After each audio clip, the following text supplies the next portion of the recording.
तू इस कदर मुझे अपने करीब लगता है। तुझे अलग से जो सोचूं अजीब लगता है। जिसे न हुस्न से मतलब न इश्क से सरोकार, वो शख्स मुझको बहुत बदनसीब लगता है। हदूदे ज़ात से बाहर निकल के देख ज़रा, न कोई गैर न कोई रकीब लगता है। ये दोस्ती ये मरासम ये चाहतें ये खुलूस, कभी कभी मुझे सब कुछ अजीब लगता है।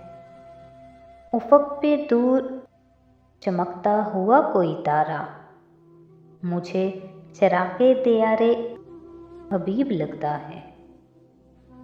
मुझे चराग़े दियारे हबीब लगता है।